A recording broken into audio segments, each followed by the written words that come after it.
का next topic जो है वो करेंगे और हमारा आज का टॉपिक होगा पैकिंग इन 3 डायमेंशन। देखिए स्टूडेंट, हम इससे पहले इससे जुड़े हुए दो टॉपिक एक टॉपिक जो हम ऑलरेडी पढ़ चुके हैं, इसमें हमने डिस्कस किया था कि किस प्रकार से स्फीयर्स की या एटम्स की जो है अरेंजमेंट होती है एक डायमेंशन में।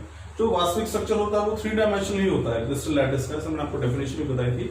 क्रिस्टल लैटिस होता क्या? It is the arrangement of constant particles in 3 dimension. तो तीनों आयामों में एक्स एक्सिस के अलॉन्ग भी, वाई एक्सिस के अलॉन्ग भी और जेड एक्सिस के अलॉन्ग भी जब अरेंजमेंट होती है उसको हम 3 डायमेंशनल अरेंजमेंट जो है वो कहते हैं। हमने पहले पढ़ा कि 1 डायमेंशनल अरेंजमेंट कैसे होती है, जहां पे हम सीधी लाइन में पार्टिकल्स को अरेंज कर लेते हैं, वो 1 डायमेंशन में होगी। जहां पे सीधी लाइन के साथ साथ ऊपर भी उसके ऊपर एक के ऊपर परत चढ़ाते हैं, वो हमारे पास जो है 2 डायमेंशन होगी। अब हम बात करेंगे 3 डायमेंशन की। देखिए 2 डायमेंशन से ही 3 डायमेंशन बनती है। मान लीजिए परत पूरी बन गई है और उसके उस पूरी परत के ऊपर जो है हमने अब ऊपर एक और परत रखनी है, मॉलिक्यूल्स की या आयंस की या एटम्स की या कांस्टेंट पार्टिकल्स की, फिर उसके ऊपर एक और परत रखनी है। तो हमने बस सोचो कि बहुत सारी गेंदें हैं जिनको नीचे बिछाया गया है, वो पहली परत बना रही है, उसके ठीक ऊपर हमने और गेंदें रखनी है। और उनको इन गेंदों को रखने के लिए हमारे पास 2 तरीके हो सकते हैं। एक प्रकार के अरेंजमेंट है कि उनके खड्डों में अलग अलग रखा जाए। खड्डे भी 2 प्रकार के, इसको वॉइड्स कहते हैं हम, तो 2 प्रकार के बनेंगे।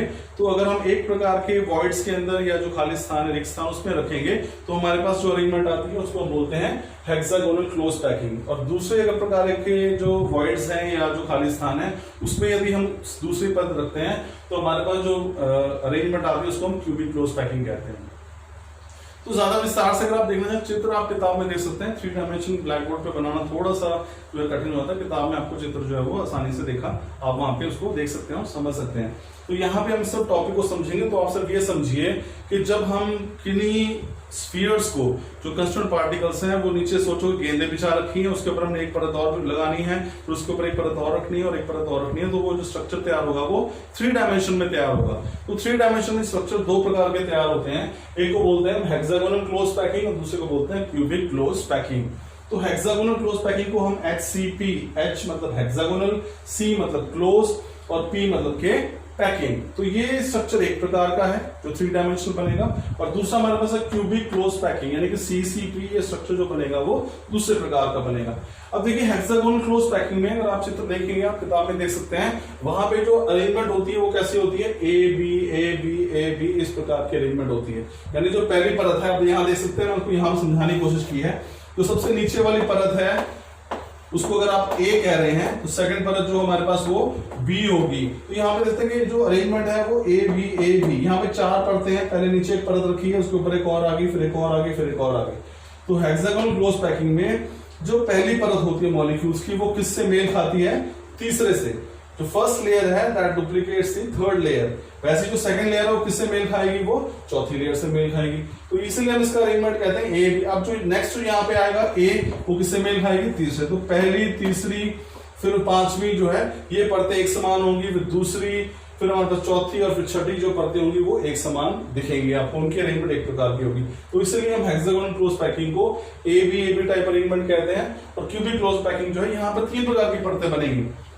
जैसे ये पहली परत है सबसे नीचे, फिर दूसरी परत आएगी हमारे पास अलग, तीसरी परत जो अलग आएगी। तो पहली परत जो है वो चौथी से मेल खाएगी, दूसरी परत जो है वो 5वीं से मेल खाएगी और तीसरी परत जो है वो छठे से मेल खाएगी। तो इसलिए यहाँ पे 3 अलग अलग प्रकार की परतें बनते हैं और इसलिए अरेंजमेंट कैसी है? ABC टाइप अरेंजमेंट है। चलिए नेक्स्ट पॉइंट पे आते हैं, वो है इनकी एफिशिएंसी।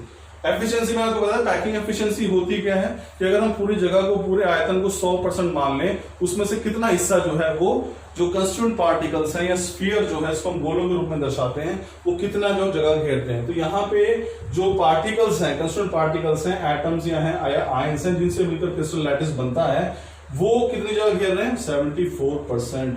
एफिशिएंसी कितनी है? 74%। यानी कि जब वो गेंदें या स्फीयर या गोले या फिर एटम्स जो हैं, जिनको हम इस रूप में दर्शाते हैं, जो उनको पास पास रखा जाता है, तो 74% हिस्सा जो है वो उनके द्वारा घेरा जाता है। अभी भी 26% हिस्सा जो है वो खाली रहता है। देखिए जब 2 गेंदें आप 4 गेंदें आपस में मिलाएंगे तो आप जितनी मर्जी कोशिश कर लीजिए, बीच में जगह खाली रह जाएगी।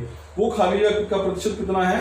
26%। और कितनी जगह घेर रहे हैं वो? टोटल 74%। तो हेक्सागोनल क्लोज पैकिंग में की जो पैकिंग एफिशिएंसी है वो 74% है। क्यूबिक क्लोज पैकिंग की पैकिंग एफिशिएंसी भी 74% है। यहाँ पे कोऑर्डिनेशन नंबर क्या है? 12 है, और वहां भी कोऑर्डिनेशन नंबर क्या है? 12। अब कोऑर्डिनेशन नंबर क्या होता है मैंने पहले समझाया है कि किसी एक स्फीयर को कितने स्फीयर टच करते हैं। जैसे कि मान लीजिए हमारे पास ये एक स्फीयर है और इस स्फीयर को अगर मान लो 1 2 3 4 5 और 6 स्फीयर टच कर रहे हैं तो इसका कोऑर्डिनेशन नंबर कितना हो गया 6।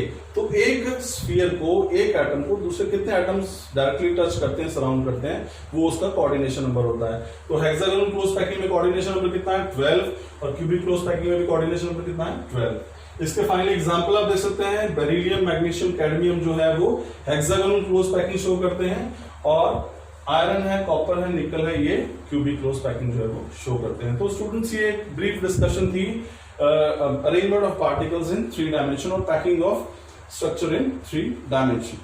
Thank you.